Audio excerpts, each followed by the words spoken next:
মৰমৰ কণমানিহঁত, তোমালোকে কেনে আছা? আশা কৰোঁ ভালে আছা। আজি মই তোমালোকৰ বাবে লৈ আনিছোঁ আন এটা সাধু কথা। আৰু এই সাধু কথাটো আনিছোঁ বুঢ়ী আৰু সাধুৰ কিতাপখনৰ পৰা। সাধুটোৰ নাম হ'ল ভেকুলীৰ সাধু। তেতিয়াহ'লে আৰম্ভ কৰোঁ। এখন গাঁৱত এটা বুঢ়া আৰু এজনী বুঢ়ী আছিল। সিহঁত অপুত্ৰক আৰু বৰ দুখীয়া আছিল। এদিন গঞা মানুহে মাছ ধৰিবলৈ বুলি পল জুলুকি লৈ উকিয়াই ওলালত বুঢ়া বুঢ়ীৰো গা উঠিল। বুঢ়াৰ ভগা পল এটা আৰু বুঢ়ীৰ বগা জকা এখন আছিল। তাকে লৈ মাছলৈ দিওঁ ওলাল। বিলত নামি গঞা মানুহে গাইপতি ভাৰে ভাৰে মাছ মাৰিছে।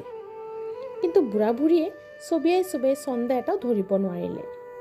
শেষত বুঢ়াৰ খং উঠি বুঢ়ীৰ সৈতে দন্ত এখন পাতি লৈ উত্তৰা উত্তৰি কৰি বুঢ়ীৰ ওপৰত খং সাৰিবলৈ ধৰিলে। বুঢ়ীয়ে বুঢ়াৰ গালিত মনত বৰকৈ বেজাৰ পাই ভগা জকাইখন লৈ আকৌ চাপচেৰেক মাৰিলত তাইৰ জকাইত এটা ভেকুলী উঠিল।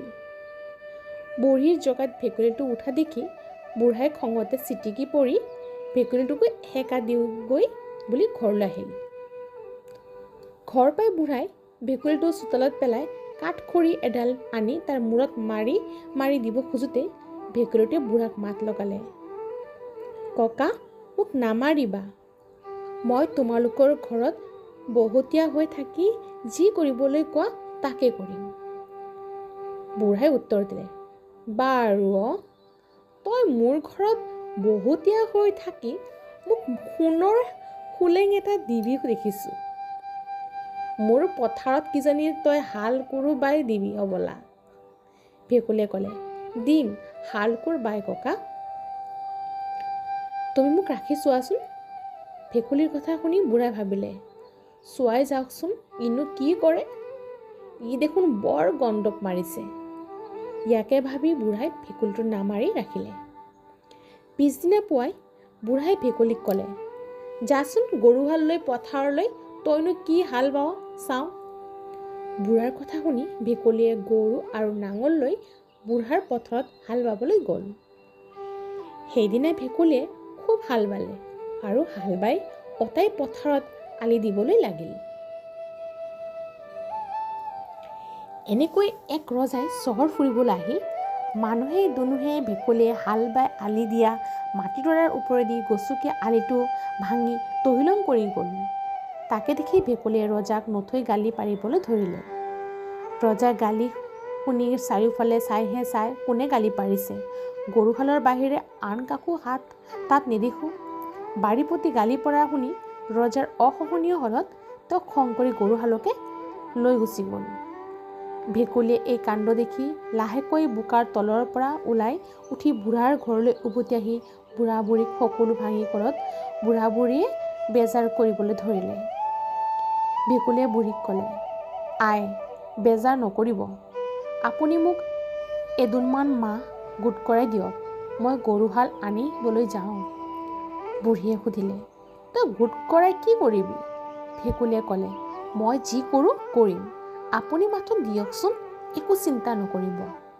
বুঢ়াই ক'লে, নেলাগে বোপাই, তই গৰু আনিবলৈ যাব। ৰজাৰে সৈতে বিবাদ কৰি তই একো কৰিব নোৱাৰ, মৰাহে পৰিবি। মই মৰকীয়াকৈয়ে গৰু আনি যি পাৰোঁ খেতি কৰিম, তই নালাগে যাব বোপাই। কিন্তু ভেকুলীয়ে একোতে ক্ষান্ত নহৈ যাবলৈ ওলোৱা দেখি শেষত বুঢ়ীয়ে তাক এদোণমান মাহ গোট কৰাই ভাজি দিলত সি তাকে লৈ ওলাই গ'ল। ভেকুলীয়ে জুলুঙাত মাহ গোট কৰাই লৈ একো মুঠি খাই এই বুলি বাটে বাটে গাই যাবলৈ ধৰিলে, মাহ গোট কৰাই খাওঁ, বাটে বাটে যাওঁ, মোৰ লগত যেয়ে আহে তাকো এগাল দিওঁ। ভেকুলীৰ কথা শুনি মাহ গোট কৰাই খোৱাৰ লোভত অনেক সিংহ, বাঘ, ভালুক আদি বনৰীয়া জন্তু আনকি মৌ, বৰল, কুদু প্ৰভৃতিও তাৰ লগ লাগিলহি। ভেকুলীয়ে সকলোকে একোগালকৈ মাহ গোট কৰাই খুৱাই বইচ কৰি গোটেইটো ঘটনা সিহঁতৰ আগত ভাঙি ক'লত সিহঁতে কৈ কথা শুনি ৰজাৰ সৈতে যুঁজ দিবলৈ ভেকুলীৰ লগতে গ'ল।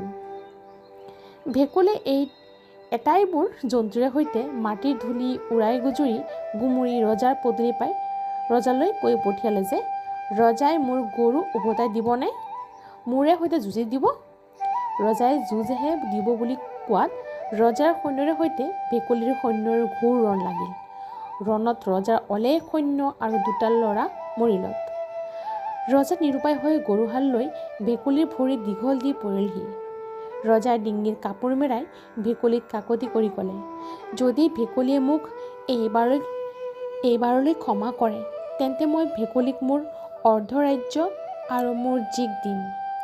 এই কথা শুনি ভেকুলীয়ে ৰজাক ক্ষমা কৰিলে আৰু ৰজাৰ জীয়েকক বিয়া কৰাই ৰজাৰ জোৱাই হৈ ৰজাৰ ঘৰতে থাকি বুঢ়া বুঢ়ীকো তালৈ তুলি লৈ গৈ সুখেৰে কটাবলৈ ধৰিলে। কণমানিহঁত, এয়া আছিল ভেকুলীৰ সাধু। আশা কৰোঁ তোমালোকে সাধুটো শুনি বৰ ভাল পাইছা।